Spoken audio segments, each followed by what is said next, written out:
एक बार की बात है, एक कोर्ट में पेशी चल रही होती है और पेशी के दौरान ही सिपाहियों को आदेश दिया जाता है कि अपने मुजरिम को कोर्ट में पेश किया जाए। तो जैसे ही सिपाही अपने मुजरिम को लेकर आते हैं, जज साहब उसे देख के ही गुस्से में कहते हैं, तुम अभी जाओ यहाँ से।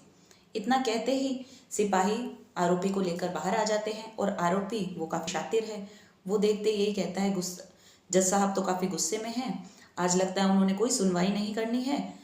तो ऐसा करते हैं, बाहर जाके चाय पीते हैं। दोनों सिपाही और आरोपी तीनों जने जाके चाय पीते हैं और चाय पीने के दौरान ही वो उनको चकमा देखकर सिपाहियों को वहाँ से चला जाता है। थोड़ी देर बाद कोर्ट से आवाज़ आ रही है कि धनीराम मित्तल को पेश किया जाए, धनीराम मित्तल को पेश किया जाए। आरोपी जो वहाँ से फरार हो चुका है, उसका नाम धनीराम मित्तल है। इतना सुनते ही बाहर से कोई और आते हैं सिपाही और वो उन दोनों सिपाहियों को इत्तला करते हैं कि तुम्हारे आरोपी जो यहाँ पे अभी थे धनीराम, उसको और तुम्हें जज साहब अंदर बुला रहे हैं, तुम्हारे अब पेशी होगी। इतना सुनते ही दोनों जो सिपाही है उनकी हवा टाइट हो जाती है, दोनों परेशान हो जाते हैं। वो तो कहते हैं कि हमको तो वो चकमा दे के चला गया, उसने तो कहा जज साहब आज कोई सुनवाई नहीं करेंगे। जैसे ही वो दोनों सिपाही जज साहब के सामने जाते हैं तो जज साहब को सारी बात बता देते हैं। जज साहब को समझने में बिल्कुल भी देर नहीं लगती, वो समझ जाते हैं कि पहले की हर बार की तरह इस बार भी धनीराम चकमा देकर फरार हो गया। ये कहानी है धनीराम मित्तल की, जो हिंदुस्तान का सबसे बड़ा चोर कहलाया। 1000 से ज़्यादा जिसने वाहन चोरी किए और इसके अलावा 127 से ज़्यादा जिसके ऊपर केस दर्ज है, करीब 94 बार जेल जा चुका है और 2470 लोगों को, आरोपियों को, मुजरिमों को उसने बरी किया एक जज बनकर। आज की जो घटना है ये कुछ ऐसी ही है। बात दरअसल 1980 की है। 1980 में एक बार पहले की तरह ही काम चल रहा होता है। हरियाणा के झज्जर डिस्ट्रिक्ट में कोर्ट में अचानक से जज साहब आना बंद कर देते हैं। काफ़ी दिन नए नए जज साहब हैं, उनको करीब 30-35 दिन 40 दिन हो गए हैं और काफ़ी अच्छा उनका रिकॉर्ड है। जितने भी उनके सामने मुजरिम पेश होते हैं उनको फटाफट वो जमानत दे देते थे। जो गंभीर आरोपी होते थे उनको वो नहीं देते थे बेल, लेकिन हाँ, जो छोटे मोटे प्रकरण या किसी भी तरह के कोई आरोप में फंसे होते थे तो वो उनका बिल्कुल सही सुनवाई करते थे। इसी दौरान करीब एक बार वो आना बंद कर दिए। जैसे ही आगे पूछताछ हुई, मालूम किया और कोर्ट तक बात पहुंची तो पता चला कि जज साहब अपने घर पे भी नहीं हैं और कोर्ट भी नहीं आ रहे हैं। उनके आगे की जो एड्रेस था उसको भी, वहाँ पे भी चिट्ठी पत्री और भेजी गई, उससे भी मालूम किया गया, वहाँ पे भी सिपाही को भेजा गया, तो वहाँ पे भी किसी तरह की कोई जानकारी नहीं मिली। फिर पता चला कि यहाँ जो इतने दिन तक सुनवाई कर रहे थे वो एक्चुअल में जज साहब थे ही नहीं। कुछ समय पहले ही अखबारों में काफ़ी प्रकरण हुआ था, समाचार पत्रों में और अखबारों में आया था कि वहाँ के जो एडिशनल झज्जर डिस्ट्रिक्ट के जो एडिशनल जज हैं, एडिशनल सिविल जज हैं, उनके खिलाफ भ्रष्टाचार का कोई आरोप दायर हुआ था। तो विभागीय ने, वहाँ के जो विभाग था, वहाँ का जो विभाग था, विभाग ने उनके ऊपर हर तरह की जांच के आदेश दिए। जैसे ही आदेश जारी हुए तो आदेश के दौरान ही जज साहब को एक नोटिस और मिलता है जिसमें उन्हें लीव पे जाने के लिए, 40 दिन की लीव पे जाने के लिए कहा जाता है कि जब तक आपके आरोप और इसके ऊपर सभी तरह की विभागीय जांच चल रही है तब तक आप छुट्टी पर जा सकते हैं, और उनको लीव पे भेज दिया गया। उसी दौरान हाईकोर्ट, पंजाब और हरियाणा हाईकोर्ट की तरफ से भी एक आदेश आता है जिसमें आदेश जारी होता है कि आज से जो हाईकोर्ट, जो यहाँ का कोर्ट का काम है वो एक नए जज साहब संभालेंगे। तो ये जज साहब थे धनीराम मित्तल। धनीराम मित्तल वैसे तो पेशे से एक मुजरिम ही थे, एक चोर थे। इन्होंने यहाँ आते ही और अपने कार्यवाही में लग गए। आते ही जितने भी केस थे, रोज़ाना काफ़ी सारे केसों को पेशी देखते, कोर्ट में आते, अपने काम से काम करते और बहुत सारे जितने भी आरोपी थे, जितने भी मुजरिम थे, उनको ज़मानत पे रिहा करते जाते। 40 दिन के अंदर अंदर करीब 2470 कैदियों को इन्होंने रिहा कर दिया। जब पूरी बात का प्रकरण खुला तो पता चला कि ये जो जज साहब बनकर आए हैं ये एक्चुअल में कोई जज साहब नहीं है, बल्कि ये तो खुद एक चोर है और अपने ही केस की सुनवाई भी उन्होंने खुद ने ही की। धनीराम मित्तल 1980 में उस समय काफ़ी सुर्खियों में आए जब इन्होंने अपने केस के साथ साथ ही और केसों की भी सुनवाई की और 40 दिन के अंदर अंदर 2470 केसों की 2470 कैदियों को रिहा किया। जब इस पूरे प्रकरण की जांच की गई तो पता चला कि जो धनीराम मित्तल है ये एक चोर है पेशे से, और इसने अपने केस के साथ साथ ही और भी केसों को अपने यहाँ जज बनकर आगे देखा, और साथ ही साथ जितने भी यहाँ के लोग थे, जितने भी मुस्लिम थे, उनके प्रति इसने सहानुभूति प्रकट की।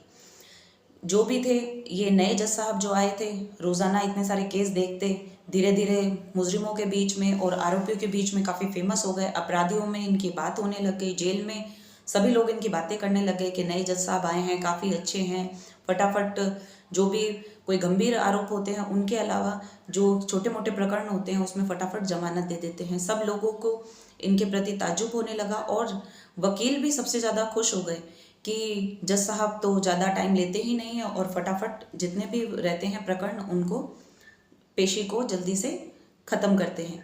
अब इतना सब होने के बाद जैसे ही 40 दिन के बाद आरोपी जो धनीराम मित्तल है जैसे ही कोर्ट में जाना बंद करता है, तब इन सभी सूत्रों और इन कड़ियों का पता चलता है। जैसे ही वो एक दिन अपने कोर्ट नहीं जाते हैं तो कोर्ट के बाहर जो पुलिस वाले होते हैं वो उनके घर जाके पता करते हैं। हाई कोर्ट से दिए हुए आदेश का भी पालन करते हुए उन सब की भी जांच की जाती है, तो पता चलता है कि यहाँ पे किसी भी तरह के कोई जज का ट्रांसफ़र नहीं हुआ था। ये बल्कि धनीराम मित्तल के शातिर दिमाग का ही एक उपज और उसी के द्वारा किया गया एक खेल था। जब उसे पता चलता है, अखबारों में उन दिनों काफ़ी सुर्खियाँ चल रही थी कि सिविल जज, एडिशनल सिविल जज जिनके ऊपर विभागीय जांच बिठाई हुई है, तो उनको किसी भी तरह के लीव पे नहीं भेजा था हाई कोर्ट ने। और धनीराम मित्तल ने इसी चीज़ का फ़ायदा उठा के एक जो पत्र था हाई कोर्ट की तरफ से जज साहब को भेज दिया कि आप 40 दिन की छुट्टी पे जाइए, और दूसरी तरफ से रजिस्ट्रार के द्वारा ही जो एक पत्र था वो हाई कोर्ट को भेज दिया कि यहाँ पे एक नए जज की नियुक्ति हो रही है, और वो स्वयं वहाँ पे जज साहब बन के चल जाते हैं। अब ये खेल इतना इसलिए किया जाता है क्योंकि जो आरोपी है धनीराम मित्तल वो काफ़ी ही चतुर है, वो पुलिस को चकमा देने में माहिर है, उसके ऊपर काफ़ी सारे प्रकरण उसके ऊपर दर्ज है, बहुत सारे गंभीर आरोप भी है, सबसे ज़्यादा वो चोरियों में माहिर था। इस जो आरोपी है धनीराम मित्तल, इसका जन्म हरियाणा में ही 1938 में हुआ था। 1964 में अपनी ग्रेजुएशन की पढ़ाई पूरी करके इसने फर्जी कागजात से ही रेलवे के अंदर नौकरी प्राप्त की। 6 साल वहाँ पे स्टेशन के अंदर रेलवे मास्टर की नौकरी की। वहाँ पे जब इसे अच्छा नहीं लगा, पता चला कि हाँ यहाँ पे कुछ अच्छा नहीं लग रहा है, मन नहीं लग रहा है, उसके काम को किक नहीं मिल रही थी, तो वो यही सोचता है कि यहाँ कुछ अच्छा नहीं लग रहा है मुझे, तो उसने अपने काम को चेंज करने के लिए एक अपने शातिर दिमाग को वापस घुमाया और वो राजस्थान आया। राजस्थान में उसने LLB की पढ़ाई की और इसके अलावा उसने ग्राफोलॉजी का भी कोर्स किया। ग्राफोलॉजी का जो कोर्स होता है वो स्पेशली पुलिस को और इंटेलिजेंसी जो विभाग होते हैं उनको करवाया जाता है, और साथ ही साथ जैसे CBI वगैरह हो गई, ये एक स्पेशल तरह का जो कोर्स होता है वो कुछ ही लोगों को करवाया जाता है। तो ये कोर्स भी उसने किया जिसमें कोडिंग वगैरह की जाती है, कोड वर्ड निकाले, अलग से ही पढ़ाई करवाई जाती है। तो ये वाला जो कोर्स था ये भी इसने किया, और हैंडराइटिंग एक्सपर्ट का भी इसने कोर्स किया, और इसके साथ साथ ही ARTO में भी उसने बैठना स्टार्ट किया। ARTO में बैठता, वहाँ पे वकील वगैरह भी होते और इसके अलावा दलाल भी होते थे जो लोगों के काम को करवाते थे। ARTO का जो मेन काम रहता था वाहनों के जो भी कागजात रहते हैं उन सबको तैयार कराना। तो मनीराम ने वहाँ पे बैठ के इन सब चीज़ों की बारीकियाँ सीखी।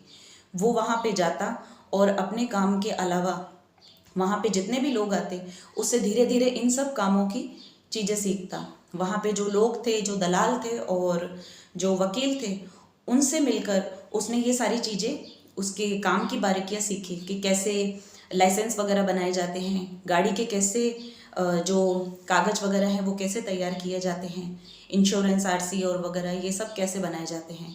ये बात है 1980 के दशक की। उस टाइम इतनी कंप्यूटर, इंटरनेट, मोबाइल, इतनी सब चीज़ें नहीं होती थी, तो जो भी सामने से आदमी जाता था उसी पे ही विश्वास किया जाता था। तो उसी तरह का ये है। तब धनीराम मित्तल भी अपने काम में धीरे धीरे एक्सपर्ट होते गए। वो एक्चुअली ये काम इसीलिए सीख रहा था ताकि वो जाके आगे जाके वाहन चोरी अगर करता है तो वो नकली कागजात बना के पार्टी को दे सके। और उसने इन सब कामों की बारीकियां सीख कर आगे उसके काम में काफ़ी जरूर आई। ये सब जो कागजात के उसने काम सीखे थे ये इसीलिए सीखे थे ताकि वो वाहनों को चोरी कर सके। और धीरे धीरे उसने जो अपना गिरोह था वो राजस्थान, पंजाब, दिल्ली, हरियाणा, यहाँ तक के आसपास के क्षेत्रों में उसने अपना पूरा गैंग बना लिया था। जैसे गाड़ियों को चोरी करना और चोरी करके उसके नकली कागजात तैयार करके, ड्राइविंग लाइसेंस, आरसी, इंश्योरेंस तैयार करके और सामने वाली पार्टी को बेच दिया करते थे। करीब 1000 से ज़्यादा उसके ऊपर ये प्रकरण दर्ज है। और इसके अलावा जब ये सब काम चल ही रहा था उसके दौरान ही उसने एलएलबी की। और एलएलबी भी इसीलिए की ताकि अगर उसके ऊपर किसी तरह का कोई आरोप लगता है या किसी भी तरह की कोई पुलिस उसको लेके जाती है तो वो उस केस से कैसे बच सके, इसलिए उसने एलएलबी की। एलएलबी का खैर उसको काफ़ी उसमें योगदान मिला, क्योंकि एलएलबी के दौरान एलएलबी जब उसने की उसके बाद ही वो जज बन के जज्जर डिस्ट्रिक्ट में पहुंच गया। वहाँ वो जज बना और जज बन के उसने काफ़ी सारे प्रकरण देखे, काफ़ी सारे जो वहाँ पे केस थे उनकी सुनवाई की। सुनवाई के दौरान काफ़ी सारे लोगों को रिहा किया। और इतना ही नहीं, उसने अपने ही केस की सुनवाई भी खुद ही की और खुद को ही उसने उसमें रिहा कर दिया। जब विभागीय जांच बिठाई गई तो पता चला कि 1980 में जो ये आदमी है ये धनीराम मित्तल ही है जो हमेशा पुलिस को चकमा दे के और कोर्ट को चकमा दे के अपना भेष बदल के और कहीं ना कहीं चला जाता है। कभी भी वो नहीं पकड़ा गया और जब भी पकड़ा जाता तो वो पुलिस को चकमा दे के फरार हो जाता।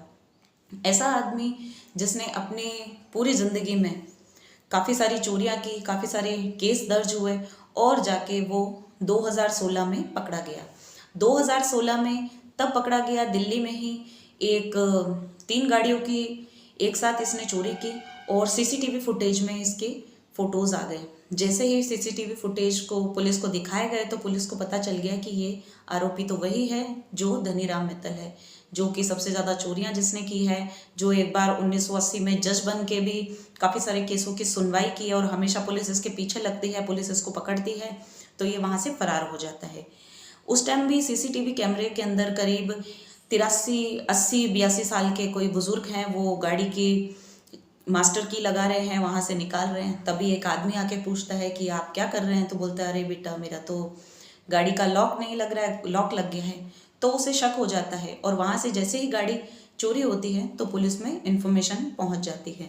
और जब छानबीन की जाती है तो पता चलता है कि ये बुज़ुर्ग कोई और नहीं बल्कि ये हिंदुस्तान का सबसे बड़ा चोर धनीराम मित्तल ही है। और तब उसे अरेस्ट किया गया।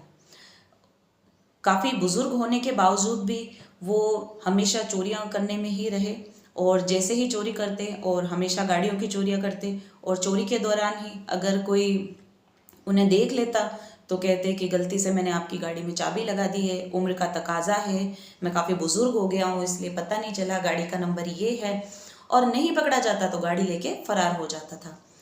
तो आज की जो कहानी है ये इसी धनीराम मित्तल की है जो काफ़ी फेमस हुए थे। और इसके फेमस के जो चर्चे हैं वो गूगल, इंटरनेट और काफ़ी सारे उसमें भी आए हैं। ये दशक कम से कम 50 दशक तक इन्होंने ये काम किया धनीराम मित्तल ने। और उस दौरान आज का तो समय है इंटरनेट, कंप्यूटर, इन सब का। आजकल कोई भी जब चीज़ आती है तो सबसे पहले हम गूगल पे निकाल के सर्च कर लेते हैं। इंटरनेट का ज़माना है तो मोबाइल और फटाफट वीडियो वायरल हो जाते हैं, इससे पता चल जाता है। पहले का समय ऐसा कुछ नहीं था। जब भी ये जहाँ भी जाते अपने इंटेलिजेंसी के अकॉर्डिंग फटाफट वहाँ पे नौकरी कर लेते। कोई भी नकली कागजात बनाते तो वहाँ पे नौकरी कर लेता। और साथ ही साथ इतना ही नहीं, ये जज बन के भी पहुँच गया। उस समय वो समय था जब पहले की तरह कोई विभागीय आदेश नहीं दिए जाते थे।